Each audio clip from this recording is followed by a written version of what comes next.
Shalom, Bapak Ibu yang terkasih di dalam Tuhan. Tema renungan kita pada hari ini adalah pengampunan. Dalam mendekorasi sebuah ruangan di dalam rumah, tentu kita menginginkan sebuah suasana tertentu.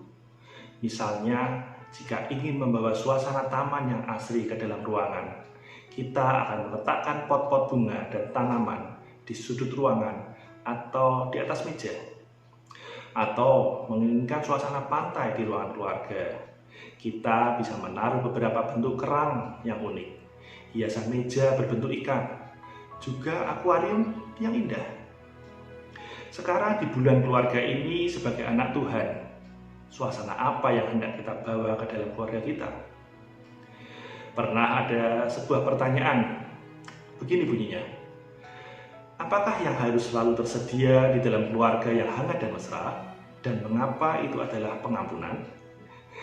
Ya, meskipun seakan bertanya, tetapi secara tidak langsung penulis kalimat ini hendak mengatakan bahwa ada satu hal yang harus selalu tersedia di dalam keluarga, dan hal itu adalah pengampunan.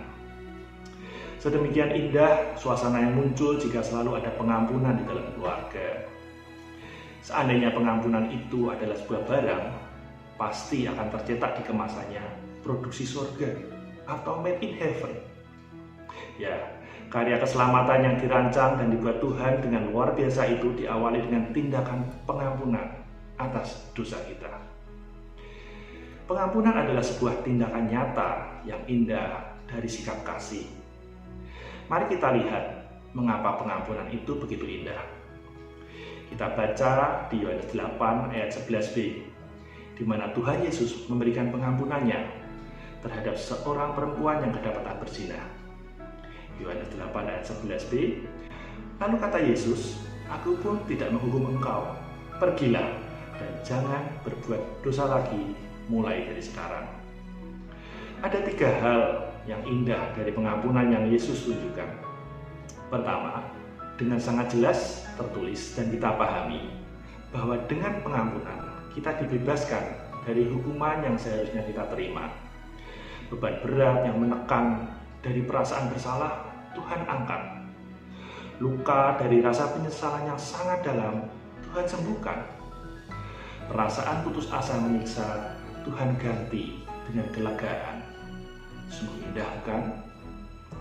Apakah sampai di sini keindahan sebuah pengampunan Tuhan? Ternyata tidak. Kedua, dengan pengampunan, di kata berikutnya di ayat tadi Tuhan berkata, "Pergilah." Tuhan tidak lalu membuat lingkungan tertutup, rapat, bertembok tinggi, agar kita tidak tergoda berbuat dosa lagi. Tidak, bukan itu yang Yesus lakukan. Seperti perempuan tadi yang menyuruh kita pergi, kembali ke lingkungan kita biasanya, ke lingkungan di mana kita pernah dan bisa berbuat dosa lagi. Artinya apa? Artinya Tuhan mengizinkan kita bertemu kembali dengan godaan-godaan yang pernah mengalahkan kita. Ia ingin melihat apakah kita sudah lebih mampu untuk menjaga diri dan tidak terjebak ke dalam godaan-godaan itu. Dan yang ketiga, Tuhan Yesus berpesan, janganlah berbuat dosa lagi mulai dari sekarang. Setelah tadi Ia meniadakan hukuman, mengizinkan kita untuk kembali ke lingkungan kita biasanya, sekarang ini yang menurut saya makna dari pengampunan yang terindah. Ia mempercayakan dan menitipkan sebuah pesan agar kita tidak berbuat dosa lagi. Kalau cuma berhenti di kata pergilah, maka hubungan akan terputus, tidak ada koneksi lagi. Ya sudah, pergi ya sudah. Untung Tuhan tidak berhenti sampai di situ saja. Ia mempercayakan sesuatu, Ia menitipkan sesuatu, jangan berbuat dosa lagi. Dan kalau Tuhan menitipkan sesuatu, suatu saat nanti Ia akan kembali dan melihat hasilnya. Ingat perumpamaan tentang tuan tanah yang menitipkan beberapa talenta kepada bawahannya sebelum ia pergi. Tuan tanah itu kembali, bukan? Jadi ada hubungan atau relasi yang ada di saat seseorang mempercayakan dan menitipkan sesuatu kepada orang lain.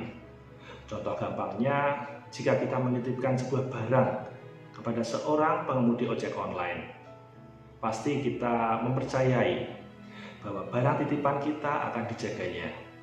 dan akan ada koneksi yang terjadi di antara kita dan pengemudi tersebut.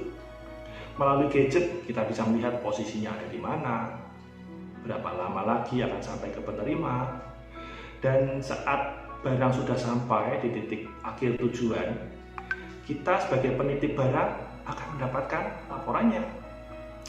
Jadi, dengan pengampunan, Tuhan menunjukkan intinya bukan hanya di penghapusan hukuman, tetapi juga memberikan kepercayaan kembali.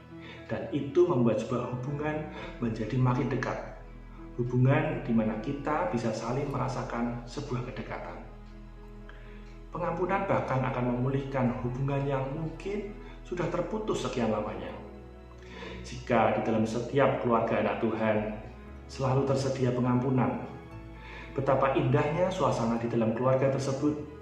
Hubungan antara orang tua dan anak, hubungan antara suami dan istri, semua saling menjaga kepercayaan yang diberikan satu sama lain. Jadi, hadirkan suasana kasih Tuhan dengan selalu tersedia pengampunan di dalam keluarga kita. Pergilah dan tunjukkan kepada dunia luar seperti apa kehidupan keluarga anak Tuhan di zaman sekarang ini. Dan jangan berbuat dosa lagi. Amin.